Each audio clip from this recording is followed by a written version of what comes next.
The big issues this election season. Millions out of work. They want jobs. Americans under attack.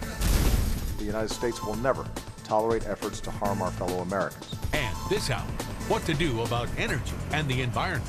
You put $90 billion into green jobs. Who has the solutions? Voters must decide. Is the president on the right track? Fox News reporting breaks it down. Behind Obama's green agenda. From Denver, Colorado, here's Brett Baird. Colorado epitomizes American bounty.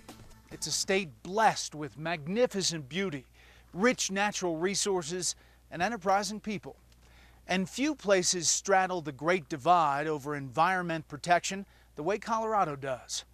Like America as a whole, folks here don't always agree on how to balance our duty on the one hand to be good stewards of the earth, and on the other to ensure this generation can enjoy all the benefits progress can offer. Fox News has been crisscrossing the country to bring you a better understanding of what's really driving the green debate. First up, Greg Jarrett investigates the rise and fall of a high-ranking Obama appointee in the Environmental Protection Agency and whether his radical views are all too common at that increasingly powerful agency. It's kind of like how the Romans used to, conquer little villages in the Mediterranean. Al Armendariz was one of the Environmental Protection Agency's top officials until this tape went viral in April of 2012. They'd go into a little Turkish town somewhere, they'd find the first 5 guys they saw, they'd crucify them. And then, that town was really easy to manage for the next few years. Crucify them. Armendariz was talking about how he deals with the oil and gas producers he regulated in Arkansas, Louisiana, New Mexico, Oklahoma, and Texas, which comprise the EPA's Region 6. The video sparked a political firestorm. His comments were wrong. Frankly, they were inflammatory. Armendariz's boss, EPA Administrator Lisa Jackson, accepted his resignation, saying his views were not shared by the president who had appointed him. They don't comport with this administration's policy on energy. But Fox News has learned it was not the only time Armendariz openly threatened companies he regulated. He appeared before the Oklahoma Independent Petroleum Association. What happened? He told the group straight on that we're going to use everything in the book to come after you. Harold Ham is the CEO of Continental Resources, an oil and gas exploration company.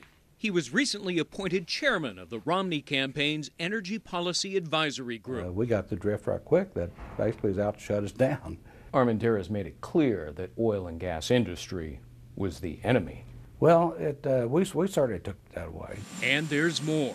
Before joining the Obama administration, Armendariz taught engineering at Southern Methodist University in Dallas. He also advised environmental groups in their battle against something called hydraulic fracturing, or fracking. The technique injects water and chemicals far below ground to extract otherwise unrecoverable oil and gas. It's created a bonanza. But many environmentalists say fracking pollutes air, land, and water, a claim most famously advanced in the Oscar-nominated documentary Gasland. The film made its point by igniting methane gas seeping out of a kitchen sink in Colorado. Whoa! The film included an appearance by then-Professor Armendariz, a cameo that would later spark a different kind of expose altogether. That story begins in 2010, when a Texan named Stephen Lipsky attended a screening of Gasland near Fort Worth, Texas. After Lipsky said he suspected that his well had been fouled by fracking, he was put in contact with a local anti-fracking activist named Melissa Rich. Rich went to Lipsky's home with a camera, connected a garden hose to a spigot, and put a match to the end. Like Gasland's signature scene, it ignited. Holy cow. Rich then emailed a copy to Armendariz, now at the EPA, as proof that fracking by a company named Range Resources had fouled Mr. Lipsky's well. According to EPA records, agency scientists had serious misgivings about the video and other evidence that had been gathered.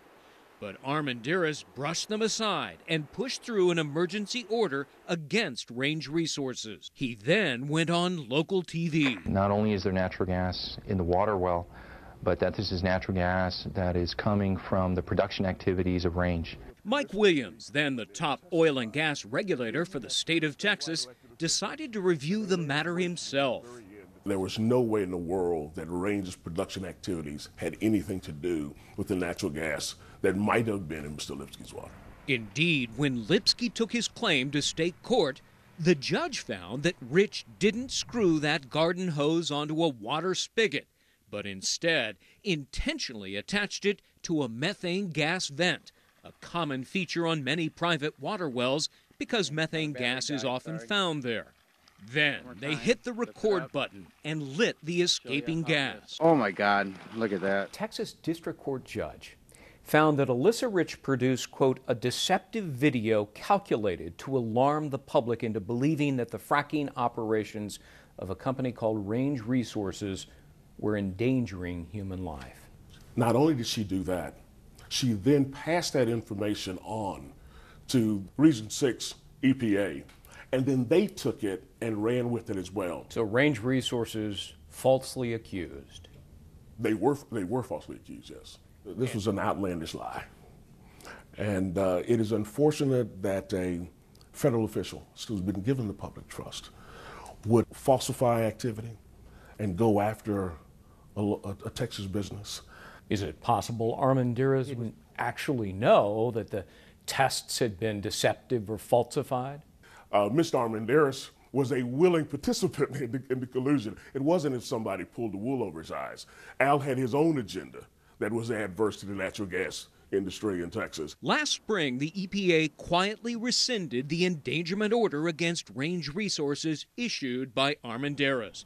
But Senator John Barrasso, a Wyoming Republican, insists this goes beyond one regulator's agenda. That's the way the EPA has been actually behaving over the last 2 years, and it's why they've gained this reputation for being abusive. He says in his state, another EPA administrator has twice tried to unfairly shut down a natural gas fracking operation.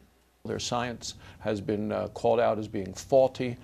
I view it as a vendetta against red, white, and blue American energy. Coming up, how the EPA amassed power and what it wants to do with it after the break. Welcome back. At the heart of the debate over environmental policy is the Environmental Protection Agency. America is a lot cleaner than it used to be, and many give the EPA the credit. But that isn't all the agency is doing, or hopes to do in the future. So should Americans worry about EPA mission creep? Want to talk about environmental problems in America? Look back a few decades. LA smog was so bad in the 1940s, one day panicked Californians thought the Japanese had launched a chemical weapons attack. In the 1950s, you could barely see across Pittsburgh many days. In 1965, Time magazine pronounced Lake Erie a dead sea, killed by industrial pollution. And President Johnson declared the raw sewage flowing down the Potomac a national disgrace. For the first time, polls showed the environment was one of America's greatest worries. That presented an opportunity for LBJ's successor. President Nixon in 1968, he was moved by that to say to his people, get out front on the environment. Just days after Nixon took office, a huge oil spill hit Santa Barbara, California. Then, Ohio's Cuyahoga River caught fire. William Riley was one of Richard Nixon's senior environmental advisors. If you got rivers catching fire, you better be aggressive. Weeks after the first Earth Day in 1970, Nixon established, by executive order, the brand new Environmental Protection Agency. I mean, it's fair to say the government did a pretty good job of cleaning things up. Absolutely. As director of the Copenhagen Consensus Center, Bjorn Lomborg writes extensively on green regulators.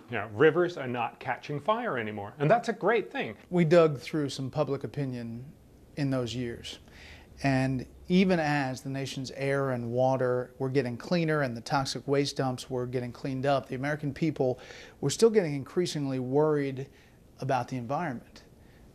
Why is that, do you think? We went from not worrying at all in the 40s and 50s to possibly worrying too much, or at least worrying about the wrong things. Blame that, Lomborg says, on a new genre of environmental doomsday books, beginning with Silent Spring by marine biologist Rachel Carson. A runaway bestseller in 1962, it envisioned humans gradually destroying the world by, among other things, the indiscriminate use of chemicals like DDT. Spraying of pesticides should be brought under strict control. Lomborg credits Silent Spring with launching the modern environmental movement. That movement showed its strength by getting William Ruckelshaus, the first EPA chief, to ban the insecticide DDT in 1972. The EPA's lead was followed by increasing restrictions worldwide of the pesticide over the next 30 years. And that, unfortunately, was incredibly wrong-headed. Wrong-headed, Lomborg says, because the DDT restrictions likely contributed to several million unnecessary deaths from mosquito-borne malaria worldwide. Silent Spring was followed by a string of bestsellers that predicted mass starvation, economic implosion, even the collapse of civilization itself, all within decades. Did people believe this stuff? Very clearly, most people believed it back in the 70s. The age was scared witless. The environmental movement began to morph into something new. And so did the EPA, says anthropologist Peter Wood, who has written extensively on the movement. EPA engaged in mission creep. It began to look at more elusive threats, chemicals that might or might not be carcinogenic. Americans do want protection from threats of all sorts, risks that we didn't even know about. By the late 1970s, increasingly intrusive EPA regulations led to a backlash. We will not permit the safety of our people or our environmental heritage to be jeopardized, but we are going to reaffirm that the economic prosperity of our people is a fundamental part of our environment. But even under President Reagan's watch, the EPA managed to turn a community into a ghost town. Times Beach, Missouri. Scientists found tiny traces of dioxin, at the time thought to be the most toxic chemical synthesized by man. The government permanently evacuated Times Beach, uprooting thousands. Today, that toxic town is a popular state park. That's right. The federal health official who ordered the evacuation later admitted he'd overreacted. Riley would become EPA's administrator 2 years later. He pushed to expand his agency's regulatory reach. What was your crowning achievement at EPA? Well, our crowning achievement was the use of market incentives for the first time in a major statute. He's talking about what's now known as cap and trade, a system that makes companies pay if they pollute. It was used to combat acid rain, sulfur dioxide from Midwest smokestacks said to be killing trees in the Northeast. A hugely effective, largely now accepted and supported approach to pollution control.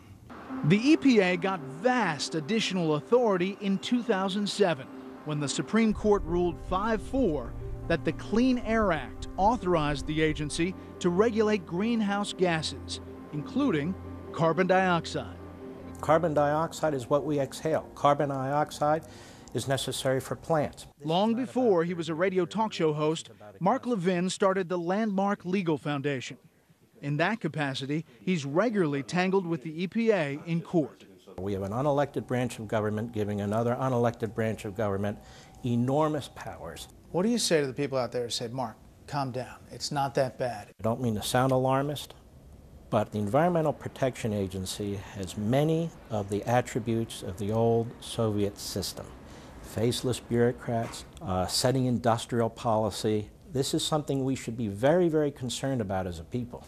The Obama administration has suggested the EPA will use its new power to impose in a command and control way a cap and trade system for carbon if Congress doesn't act.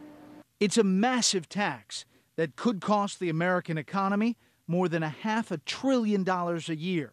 Trillion with a T, according to the National Association of Manufacturers. Riley, the former Republican EPA chief, says something like that needs to be done. I think that EPA has been led to a position where it's got to act. Many disagree. Among other things, the EPA cleanup operations of 40 years ago cost relatively little, and most everyone benefited. In contrast, an all-out effort to lower the temperature of the planet, assuming global warming is a real problem that humans can reverse, would surely be the most complicated and expensive undertaking in human history. The kinds of pollution in Pittsburgh when I was growing up, just gone. And I'm very grateful to that generation at the EPA who helped to make it happen. For Peter Wood, the EPA's latest mission reveals not a concern for the environment, but a radical agenda that's less about the environment than most Americans might imagine. As you'll see later, he discovered that in a college freshman dorm, far from the corridors of power. When we return, sweetheart suits and why they're bad for democracy after the break.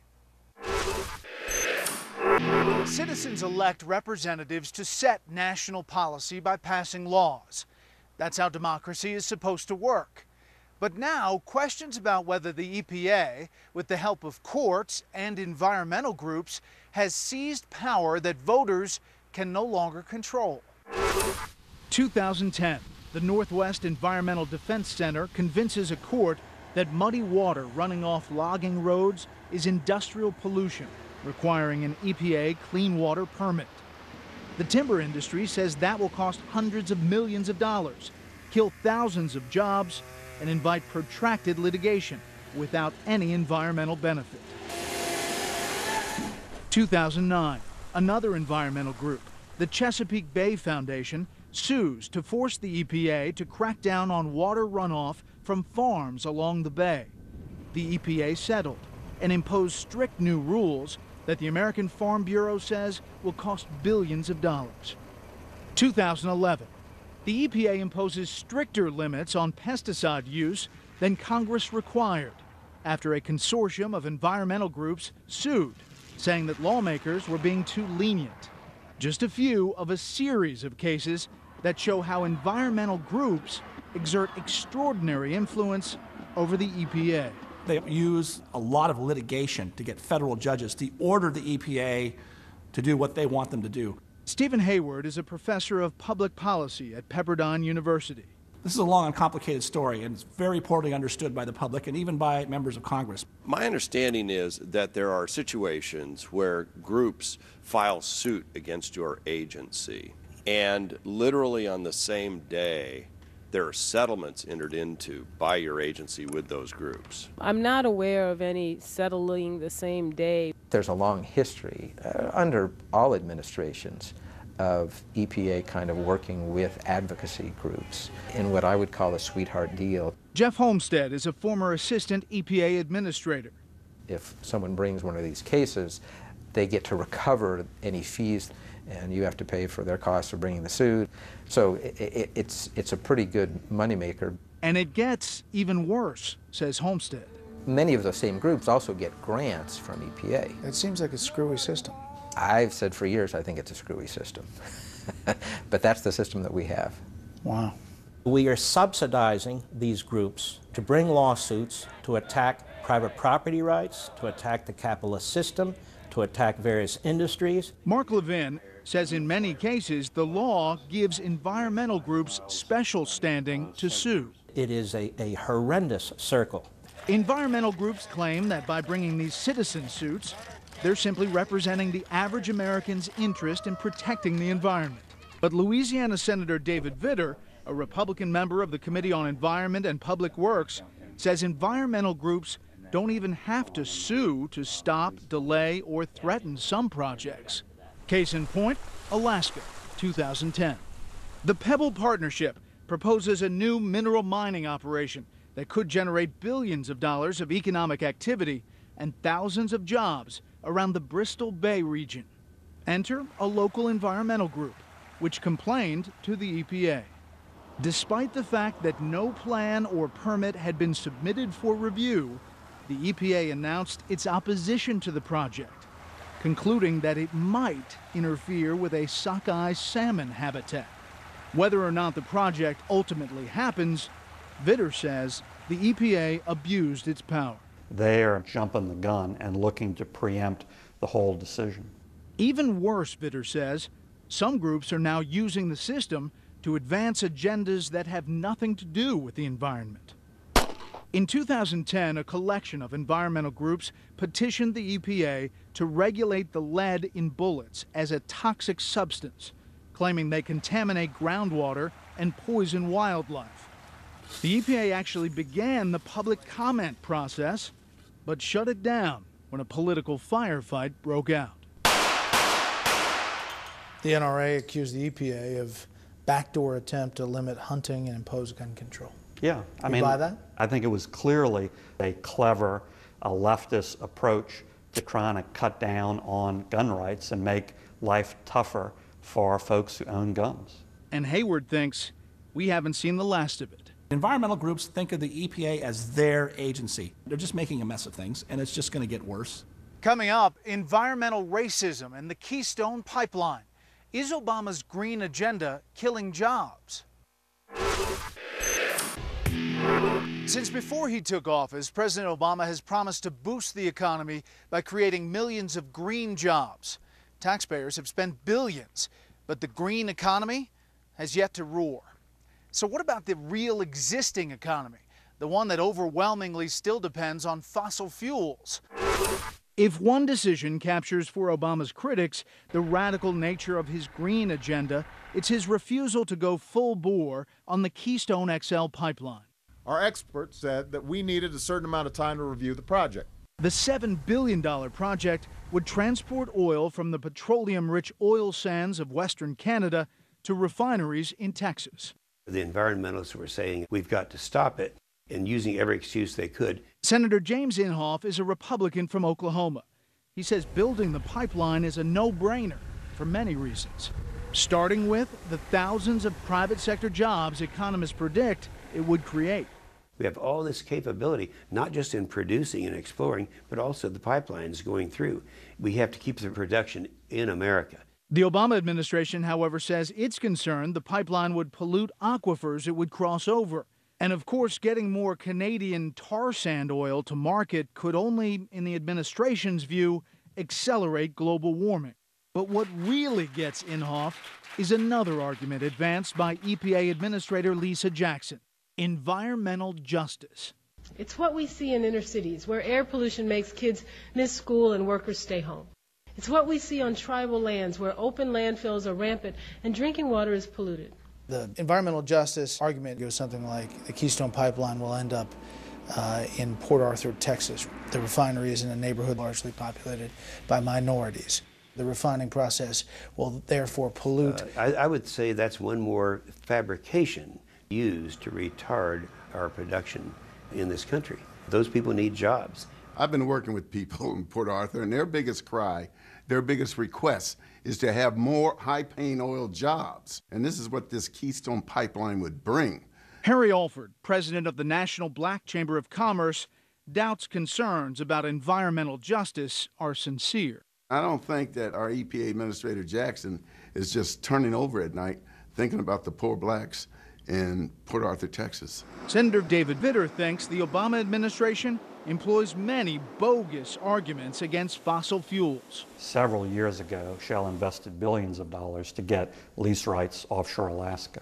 And the Obama EPA held that up for various imaginative reasons for a total of about 3 years. The most imaginative delay tactic, he says, asserting that emissions from Shell's ice-breaking vessels would only approach impermissible air pollution levels. And finally took action by the Congress and just took the entire jurisdiction of that particular matter out of the EPA's hands so this vital project could move on. The EPA wouldn't talk to us. They only sent a statement which asserted its good faith efforts on the environment and that, quote, for over 40 years, the EPA has taken sensible steps that protect the air we breathe and the water we drink. And then there's the moratorium on gas and oil exploration in the Gulf of Mexico after the BP oil spill. President Obama's then energy and climate czar, Carol Browner, imposed it over objections that it would kill even more jobs in the region already devastated by the spill. But Browner cited a panel of experts that she said recommended stopping all exploration and drilling in the Gulf. But that wasn't true.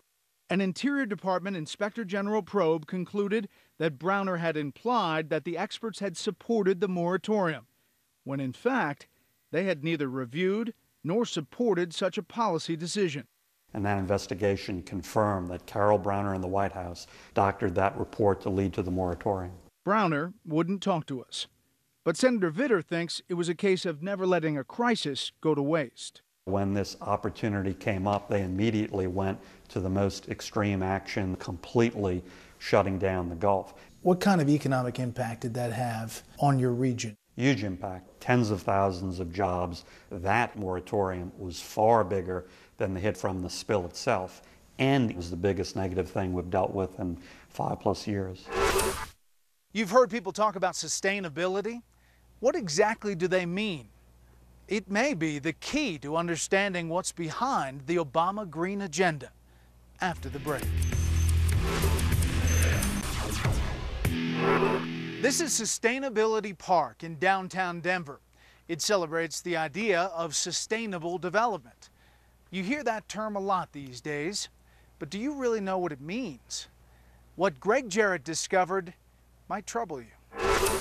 Sustainable planet. Sustainable development. Sustainable campuses. Clean, sustainable energy. If you're like Peter Wood, former Boston University anthropology professor, former King's College provost, current president of the National Association of Scholars, you may have assumed that all this sustainability talk was just a fancy way of speaking green. A sustainable future. I thought it was just the up-to-date word for environmentalism. Then Wood, whose organization was founded to confront the rise of campus political correctness, discovered a sustainability initiative at the University of Delaware. It seemed to have precious little to do with clean air or clean water. The 7,000 dormitory students were expected to participate. In this video, produced by another college watchdog group, you guys are so racist, don't be racist, don't be racist. Students ripped the program. You're important because you're from this race or you identify with this sexual orientation. I support gay marriage, but that doesn't mean everyone in the school should have to. The white students were told that they had to confess that they were racist. Students were told that if they didn't support gay marriage, they had to go stand in the corner. It sounds like what you're describing is students being brainwashed. It was an attempt to get inside students' heads, alienate them from American culture, make them feel guilty about the social attitudes they brought from their homes and replace them with a basically quasi-Marxist view of the world. I don't think anybody ever got indoctrinated. That's not really what was going on. John Byrne is the director of the University Center for Energy and Environmental Policy, its top sustainability guru. While he says he had nothing to do with the program, he confirmed it was part of the university's sustainability push. The aim at that point was a proposal that students would engage these somewhat controversial arguments, and some students felt that that was inappropriate. So the school canceled the program. But Wood wanted to know what it had to do with sustainability in the first place. He got his answer in a University of Delaware computer presentation he found during his investigation. It illustrated the concept of sustainability with 3 overlapping circles: healthy environments plus strong economies and social justice.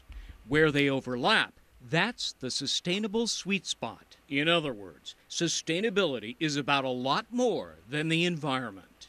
Wood discovered that notions like anti-colonialism, eco-feminism, and eco-socialism, they can be part of sustainability too. It's also about escaping from free enterprise, getting us set with this social justice agenda. The term sustainability was coined in a 1987 United Nations report, says Byrne. Who should know? He was a member of the UN's Intergovernmental Panel on Climate Change, which shared the 2007 Nobel Peace Prize with Al Gore. The argument was made that we need to figure out, on the one hand, how to make a world that would be economically improved, and on the other hand, make sure that we bequeath a functioning environment for future generations. Green is just part of the equation. Right, it's just part of the equation. That's right. Much of the credit for turning the UN's idea of sustainable development into a true movement here in the U.S.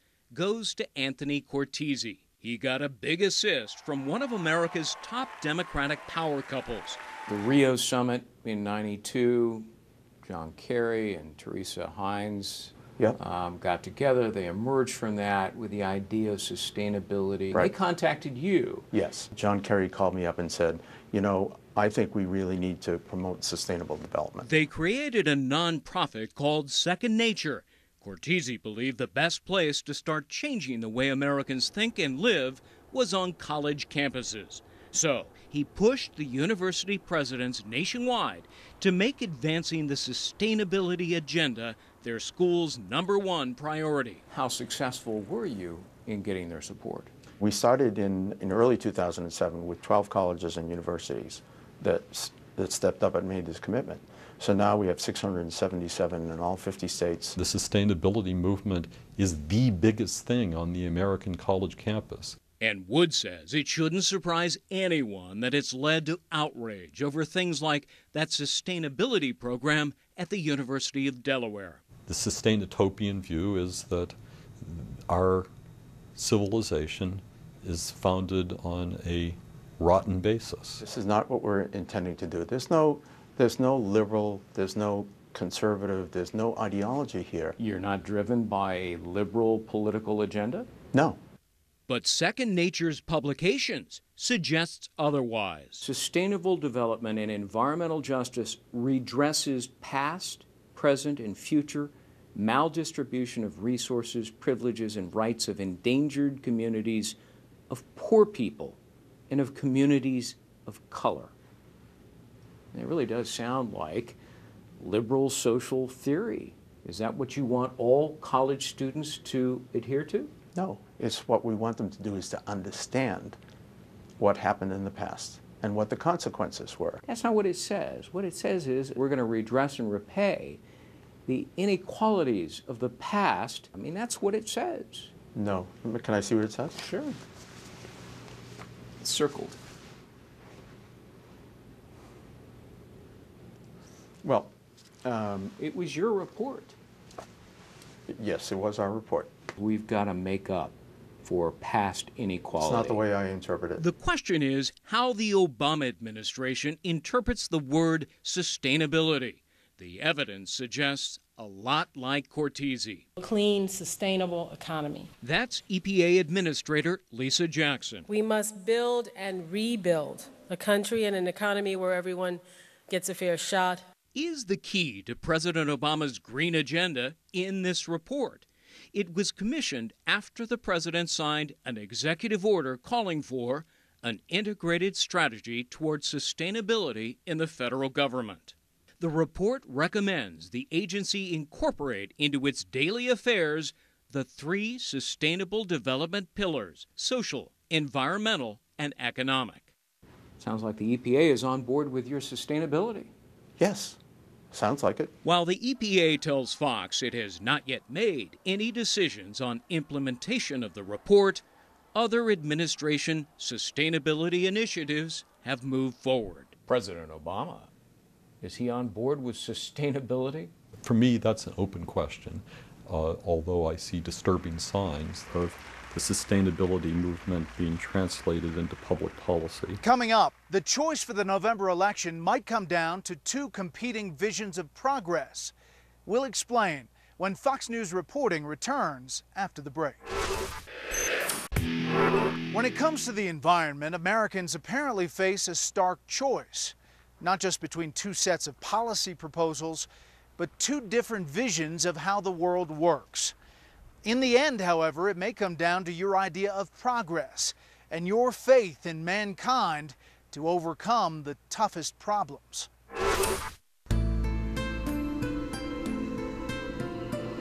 Under construction in the Mojave Desert in eastern California, a massive solar energy installation designed to help that state meet a mandate to generate a third of its electricity from green sources by 2020. It's one of at least 17 solar and wind projects covering hundreds of thousands of acres, green-lighted with loan guarantees by the Obama Energy and Interior Departments in the Southwest. To President Obama, these massive installations, together with billions of dollars more to promote all sorts of green technologies, represent progress and a big down payment on the most soaring promise of his 2008 campaign. This was the moment when the rise of the oceans began to slow and our planet began to heal. You put $90 billion into green jobs. And these businesses, many of them have gone out of business. But in their first debate, Republican nominee Mitt Romney attacked the president's green agenda more than once. You don't just pick the winners and losers, you pick the losers. And a lot of the environmental debate today is over how much we know, how much we can know, and what we should do about it if we do know. Charles Kessler is senior fellow at the Claremont Institute and the author of a new book examining Obama's place in the American progressive movement. You have progressives who think that we're in a position to know much more about the future of nature, the future of the planet, than ordinary people think we can know. People like Buzz Hilberry. I'm no scientist, but CO is what makes plant grow, what make you breathe. They're trying to choke us all out by stopping the burning of coal. Welcome to West Virginia coal country. I saw people selling their homes, moving away from the state of West Virginia, moving away from my county.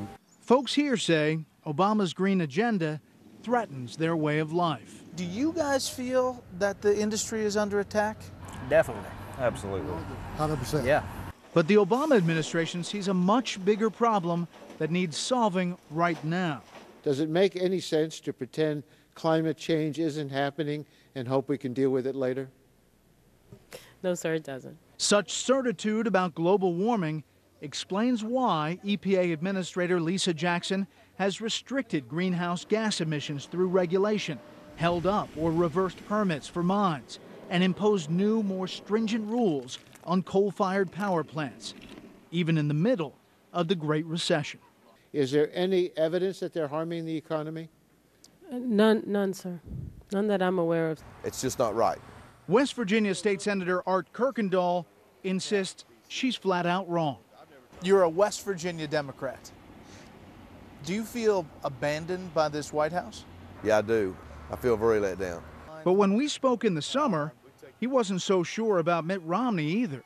Well, he has a history of speaking out about global warming. He was the first governor to sign cap and trade. Do you think his support for coal is sincere? That's a tough question. I talked to a lot of coal miners, and all of them were Democrats. And they hate President Obama's policies. But you know what? They're also really wary of Governor Romney. I don't think they have a lot of reason to be worried about Governor Romney. And I can tell you this, those of us who are going to vote for Governor Romney are going to do everything we can to hold his feet to the fire, to make sure that our economy is unleashed. In other words, Mark Levin suggests, it's economic growth that will generate environmental solutions, not the other way around. Bjorn Lomborg agrees. That's how real progress happens. The trick is not to believe this is about having government mandate specific progress and say this is where we should innovate, this is how we should do it, this is what we want out of it. Focus on broad-based innovation, not on specific mandates. So now you have a choice between a strategy that reverses progress or one that builds on it. Voters will decide which strategy is which. This debate is far from over. While the results of November's elections won't end it, they will nonetheless set America on a 4-year course that could profoundly affect people in this country and around the world. Only distant generations may know if and how the chosen course protected the planet. But we and our children will know soon if they helped or hurt our way of life. That's our program. I'm Brett Baer. Thanks for watching.